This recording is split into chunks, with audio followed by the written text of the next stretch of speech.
Hey, today is July 5th. Welcome on into Daily Cards Live here on Claves Online, brought to you by Munganess, St. Louis Acura, and Royal Banks of Missouri. I'm Joe Roderick, joined alongside once again by Matt Rocchio, is Bob Ramsey, somewhere in the mountains of Colorado. Not sure when he's coming back. It sounds like he got lost. You know what? I mean, as of an hour ago, I thought I was doing this show with him, but apparently it's you and me again for, I don't even know. I don't know if it's tomorrow, next time. I don't know if it's just you and Rammer next week when I'm gone. I don't know, Rock, but here we are talking Cardinal baseball after the holiday yesterday and a series loss over the weekend to the Phillies. Cardinals back at it again tonight against the Braves with Andre Palante on the mound going up against Ian Anderson. And Rock, I mean, the game when it ended last night, you might have been getting up already for Carricker and Smallman when that game was ending.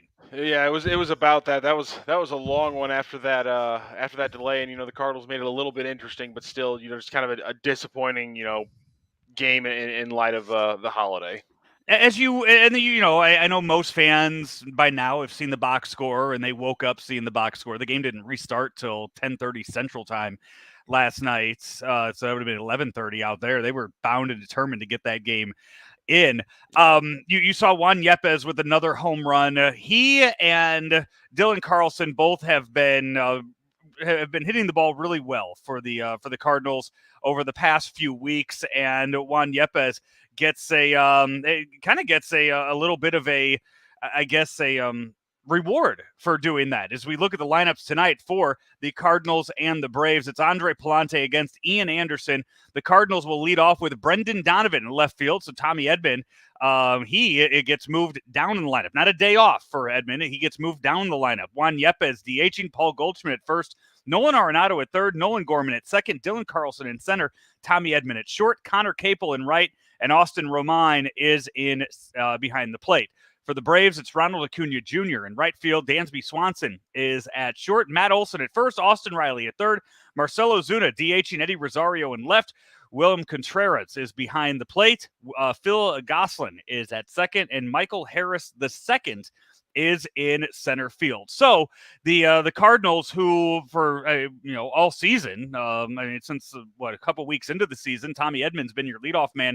He now drops down to seventh in the lineup. Dylan Carlson, who was doing well in the two spot, he now moves all the way down to sixth in the lineup. It's it's a bit of a shakeup for a team that has really kind of spoiled a lot of good offensive performances from Nolan Arenado and Paul Goldschmidt here lately. Yeah, and they've spoiled some pretty good starts from Miles Michaelis as well. Another one where there's the run support hasn't been there for him in kind of the same stand. So it's disappointment. They can't put things together and they can't beat good teams right now. And I think a lot of that has to stem from the fact that the pitching is just too up and down. And anytime Nolan Arenado or Goldschmidt doesn't have a good game, usually there's just not enough to step up behind them. And it's an unfortunately unfilled roster right now, I think, is what we're looking at. And I wonder, how much is that going to change before and at the deadline?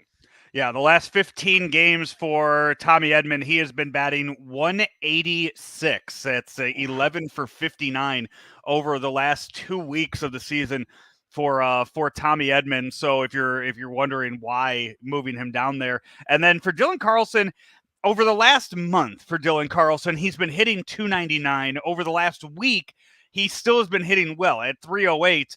So I don't know if that's where the thought is for that move. Is it more?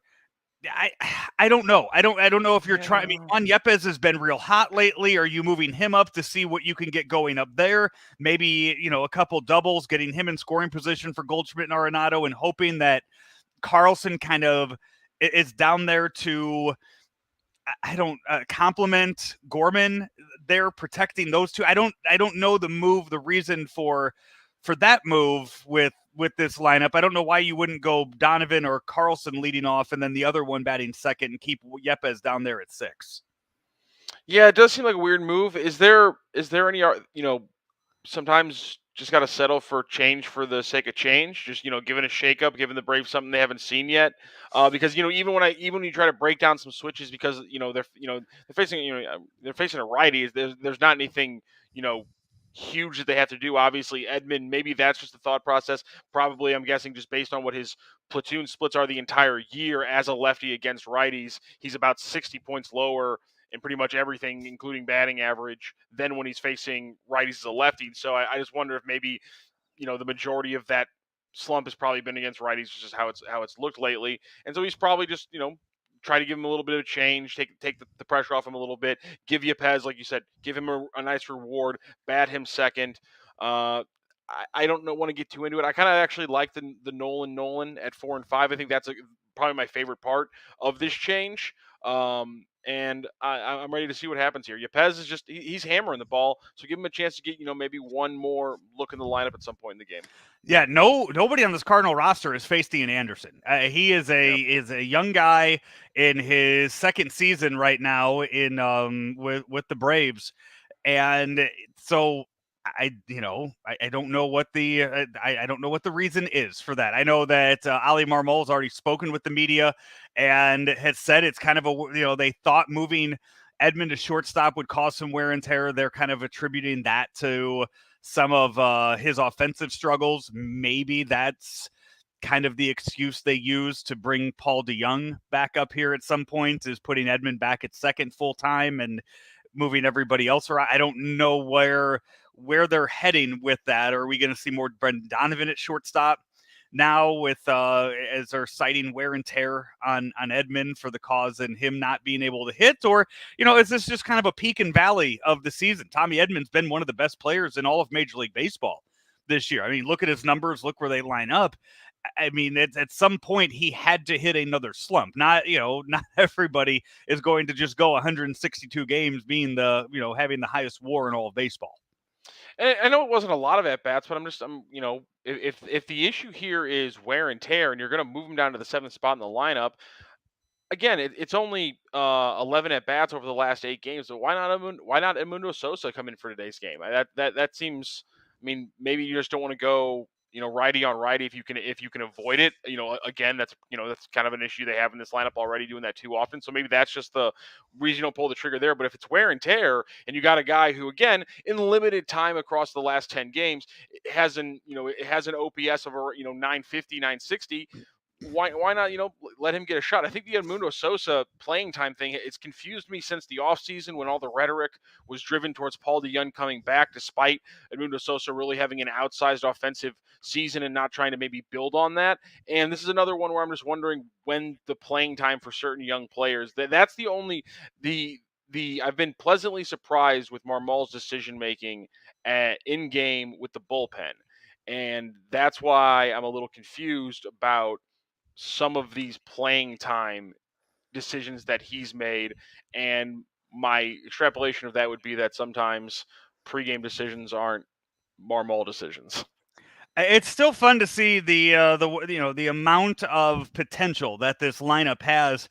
That when you look at those front seven, knowing where all they've hit and how well they've all hit at certain times this season. The biggest question mark that we didn't touch on yet, because it happened over the weekend, is that catching position. Still a huge struggle for this team to find any kind of offense out of that position. It's almost like they're, having the pitcher still hit with having that catcher in the 9-hole, not providing you with anything on the season. And now they're going out there and they go out and they sign Austin Romine.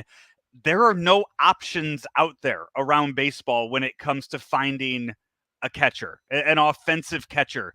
It's just not there right now, and they've tried. They have tried at every level now of this of the organization. They're out of decisions. So they go and they get Austin Romine. Yeah, I mean, the catcher spot is not a bright spot in baseball this season, and the Cardinals are certainly not alone in that problem.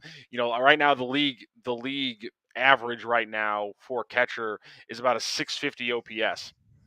Not very good, but more so than that, the Cardinals catcher spot right now this season has a 499 OPS.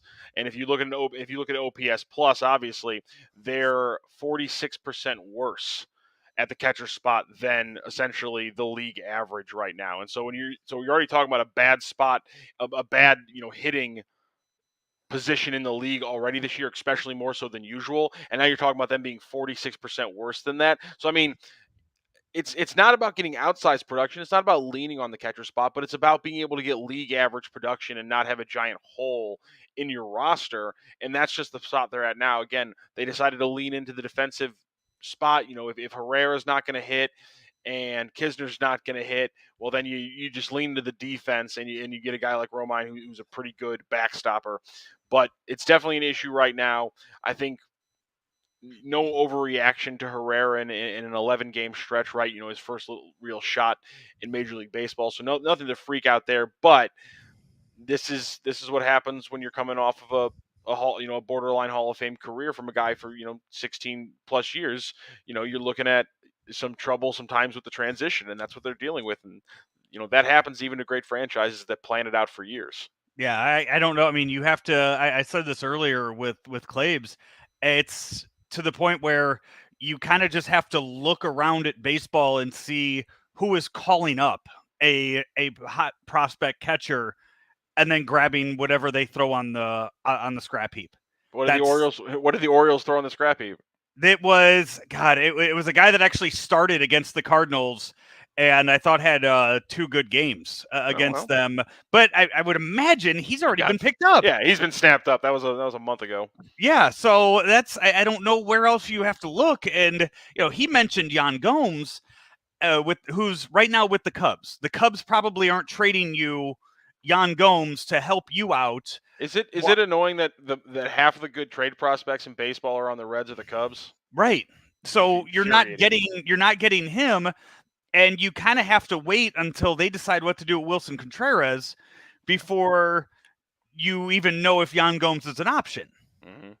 So they're just looking at 2 potentials right there. You're talking the Orioles. If you would have seen this a month ago, maybe that's something you can do.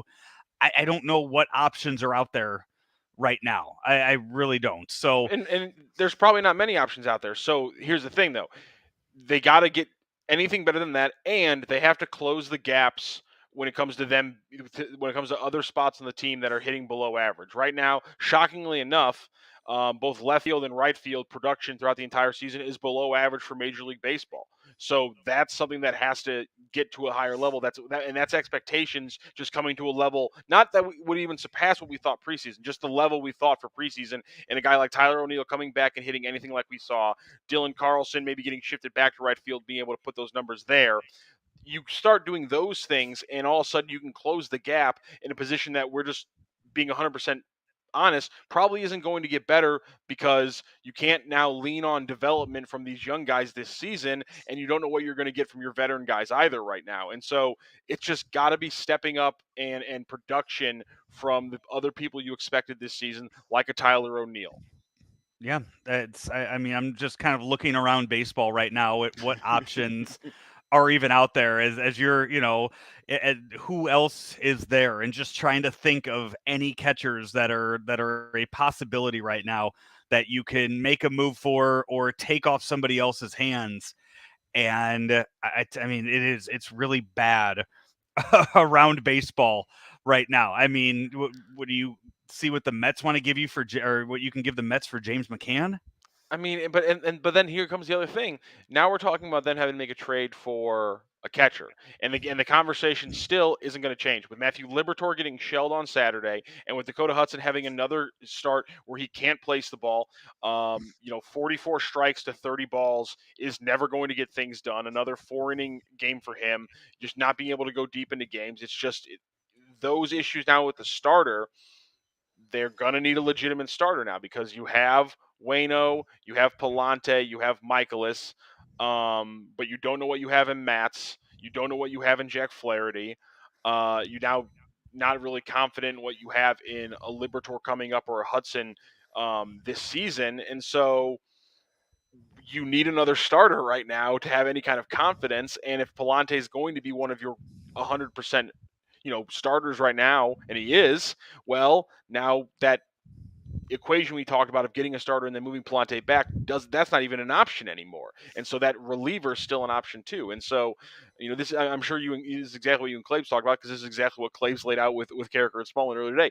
There's issues now that are popping up, and I don't know if the Cardinals are going to make enough moves, especially when you talk about having to trade from the current roster to fill all these different holes. I'll tell you what, I'm concerned about tonight's game just because this is a team that got in at 2 a.m. on Monday morning, got in at 2 a.m. last night from their game.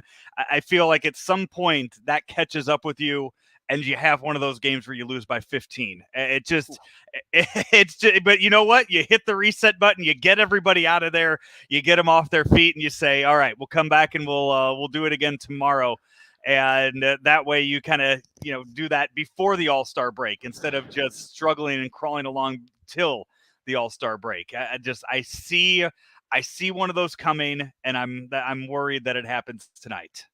I mean, that happening during a Palante start after everything we just talked about, that would be about worst case scenario. That would be fun. Like, that would be the one kind of bright spot as a starter over the last 2 weeks. There are a couple other bright spots in the bullpen, but that'd be the one really bright spot in the last 2 weeks as a starter that was going to change all this, bad equations and how you were going to fix your bullpen and your entire pitching, group.